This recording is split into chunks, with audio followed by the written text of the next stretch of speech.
Samajwadi party के एक वरिष्ठ नेता और सांसद विशंबर निषाद जी, हम उनसे बात करेंगे। वो लखनऊ में आए हुए हैं और समाजवादी पार्टी के प्रमुख नेता माने जाते हैं। मछुआ समाज में ये प्रासंगिक हैं क्योंकि ये कई मुद्दों पर, चाहे आरक्षण की बात हो या देश के कोई भी मुद्दा हो, सामाजिक विकास की बात हो, चाहे राजनीतिक विकास की बात हो, चाहे वो युवाओं की बेरोजगारी की बात हो, सभी मुद्दों को संसद में उठाया करते हैं। तो हम बात करना चाहेंगे विशंबर निषाद जी, बहुत बहुत स्वागत है आपका हमारे चैनल में। धन्यवाद आपके आई कनेक्ट न्यूज के लिए। संसद में आप काफ़ी प्रासंगिक रहते हैं विभिन्न मुद्दों को लेकर। क्या चल रहा है संसद में आजकल? इस समय देश में भारतीय जनता पार्टी की डबल इंजन की सरकार है, केंद्र में प्रदेश में। मैं आज लखनऊ में बैठा हूँ, लेकिन जो हालात हैं देश के ठीक नहीं हैं, क्योंकि पूरी तरह से भारतीय संविधान को बदलने के लिए प्लानिंग चल रही है और नौकरियां पूरी देश की ख़त्म हो गई। नौजवान जो है, बेरोजगार लोग जो हैं आत्महत्याएं कर रहे हैं। इस कोविड-19 में जो है तो करोड़ों लोगों की नौकरियां चली गई और सरकार उस पर कोई गंभीरता से ध्यान नहीं दे रही। अगर सरकार से पूछा जाता है तो कहते हैं भाई हम लोगों को रोज़गार दे रहे हैं। पूछा जा रहा है कौन सा रोज़गार दे रहे हैं, क्या मनरेगा में रोज़गार दे रहे हैं। जो PhD MA करके बच्चा जा रहा है तो उसको कह रहे हैं कि हम मनरेगा में रोज़गार दे रहे हैं। तो इस तरह की ये लोग बातें करते हैं और आज पूरी तरह से संविधान खतरे में है। पूरी तरह से एक एक करके बाबा साहब भीमराव अम्बेडकर का संविधान पूरी तरह से बदल रहे हैं और ख़ास तौर पर दलित और पिछड़ा जो है अपने को ठगा महसूस कर रहा है। इस सरकार में उनकी कोई सुनवाई नहीं हो रही। और यहाँ तो बीजेपी सरकार अनाज बांट रही है, किसान सम्मान योजना के तहत पैसा देती है, तो तमाम सारी योजनाएं चला रही है। ऐसे में विपक्ष क्यों आरोप लगाता रहता है? आपने बहुत अच्छा सवाल किया कि प्रधानमंत्री गरीब अन्न योजना चला करके पैसा मतलब लोगों को अनाज दे रहे हैं, गरीब कल्याण योजना के तहत। बहुत अच्छा सवाल आपने किया और मैं देशवासियों को बताना चाहता हूँ और जो उपभोक्ता हैं, जो हमारे गरीब लोग हैं जो अनाज पा रहे हैं, उनको मैं बताना चाहता हूँ कि भारतीय संविधान में व्यवस्था थी कि प्रत्येक सांसद को डेवलपमेंट के लिए 5 करोड़ रुपये मिलेगा। तो 2 साल का माननीय प्रधानमंत्री जी ने कोविड में 10 करोड़ रुपया प्रत्येक सांसद का उन्होंने इस योजना में लेने का काम किया है। अभी हम लोगों ने 22 जुलाई को एक सवाल किया माननीय प्रधानमंत्री जी से कि जो सांसद निधि जो आप प्रत्येक सांसद का 10 करोड़ रुपया लिए हैं, करीब 56,000 करोड़ रुपया जो है इकट्ठा आपके पास हुआ है, तो किस योजना में खर्च कर रहे हैं। तो उन्होंने साफ तौर पर बताया कि हम गरीबों को जो अनाज दे रहे हैं इसी सांसदों के पैसे दे रहे हैं और जो टीकाकरण कोविड का टीका लगा रहे हैं तो सांसदों के पैसे दे रहे हैं। लेकिन बड़े दुर्भाग्य की बात है कि सब जगह होल्डिंग और पोस्टर में दिखाई देता है कि धन्यवाद मोदी जी। तो धन्यवाद सांसद सभी माननीय सांसदों को होना चाहिए कि धन्यवाद माननीय सांसद जिन्होंने अपना 10 करोड़ रुपया दिया, उससे जो है गरीबों को अनाज मिल रहा है, गरीब और गरीबों को जो है मुफ्त टीका मिल रहा है। लेकिन दुर्भाग्य है कि केवल अपनी जो है तो अपना प्रचार कर रहे हैं और मोदी जी योगी जी प्रचार कर रहे हैं और पैसा ये माननीय सभी सांसदों का है।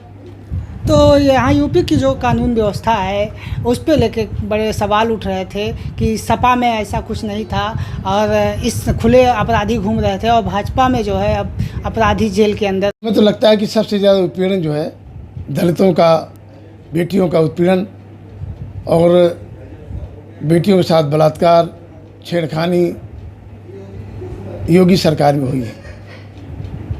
उदाहरण है हाथरस का कांड। उदाहरण है कि हाथरस कांड में एक दलित बेटी के साथ पूरी सरकार खड़ी थी, उन दरिंदों के साथ में खड़ी थी जो दरिंदे पंचायत करके खुला चैलेंज कर रहे थे और उसके लड़की के परिवार वालों की मारने की धमकी दे रहे थे, जबकि लड़की गुहार मारती रही, अपने न्याय के लिए करती रही, तड़पती रही और उसको आखिर में जो है तो उसको मौत के घाट उतार दिया गया और उसकी लाश भी, उसको अंतिम संस्कार भी, अंतिम दर्शन करने के लिए उसके माता पिता को नहीं दिया गया और आधी रात में लाश जला दी गई। इससे बड़े ज्वलंत मुद्दा क्या हो सकते हैं?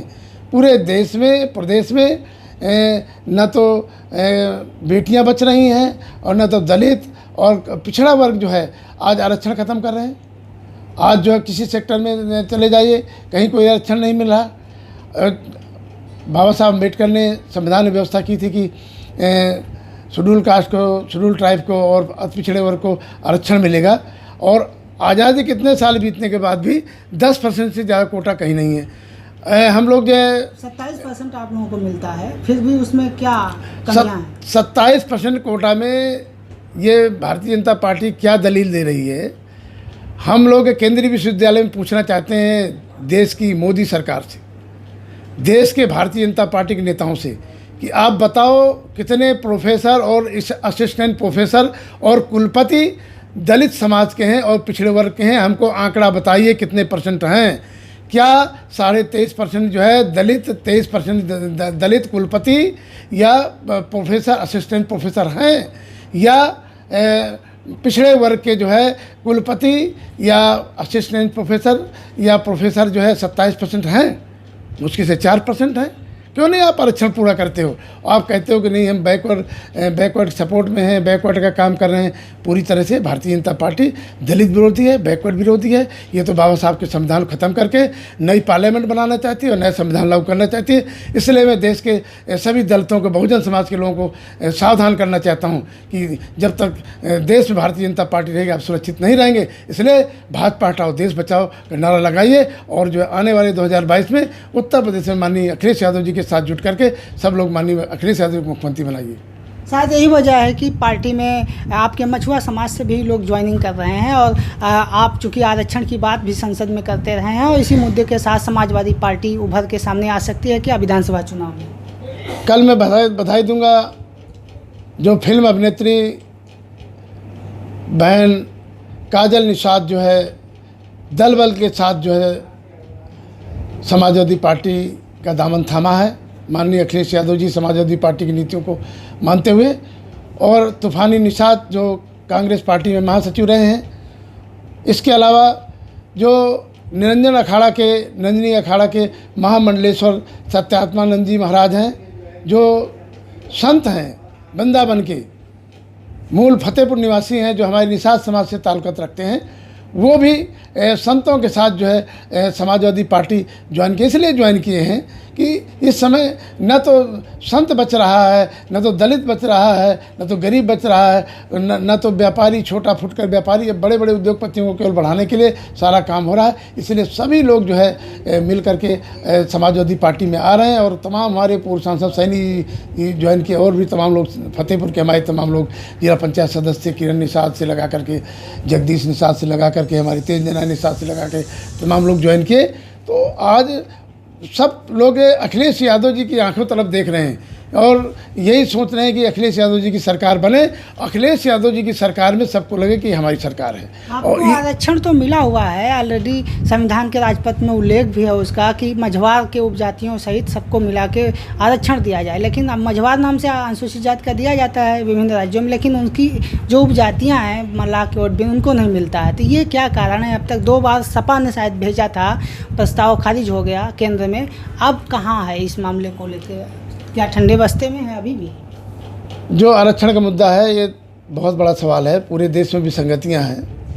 हम लोग तो पार्लियामेंट में एक पार्लियामेंट बिल लाए थे कि पूरे देश में जो शेड्यूल कास्ट की और पिछड़ी जात की जो सूची बनी हुई है, राज्यवार बनी हुई, उससे बड़ी विसंगतियां हैं। एक व्यक्ति एक ज़िले में पिछड़ी जात में तो दूसरे ज़िले में अनुसूचित जात में है। जैसे मध्य प्रदेश में कहीं देख लीजिए, छतरपुर ज़िले में, कुछ ज़िले में, कुछ जगह, कुछ तहसील में प्रजापति जो है अनुसूचित जात में है, तो सागर उधर भिंड मुरैना तरफ चले जाइए तो वहाँ पिछड़ी जात में। इसी तरह से उत्तर प्रदेश में मझवार हमारा अनुसूचित जात में है, और उसकी समनामी पुकारू जातियाँ जो मतलब जो है जिनका रोटी बेटी खान पान के रिश्ता है एक ही हैं, मल्लाह की और निषाद बिंद वगैरह, तो उनके वो जो है पिछड़ी जात में है। गोंड है, तुरैया है, उनमें मात्रा और बिंदी का केवल फ़र्क है। इसलिए सरकार जो है उनके प्रमाण पत्र नहीं बना रही। तो हम लोग लगातार संसद में मांग कर रहे हैं, बिल भी लाए थे और मांग कर रहे हैं कि इनको परिभाषित किया जाए, और जब तक केंद्र सरकार परिभाषित नहीं करती तब तक हमारी मांग जारी रहेगी। ये मछुआ समुदाय की जो 17 जातियाँ, इसी तरह शिल्पकार है प्रजापति में, और पासी तरमाली में, भर राज भर है, तो हम लोगों की मांग जारी रहेगी कि भाई जो ये वंचित समाज है, जिनको सामाजिक शैक्षिक आधार पे इनको पिछड़ेपन है, उसको देख करके उनको आरक्षण मिलना चाहिए। और भारतीय संविधान में पहले से व्यवस्था है, नहीं मिल रही है, तो इनको आरक्षण मिलना चाहिए। इसकी बात हम लोग लगातार उठाते रहते हैं। क्या 22 में साइकिल की संभावना लग रही है? पूरा देश कह रहा है, नौजवान कह रहा है, गरीब कह रहा है, व्यापारी सब लोग कह रहे हैं।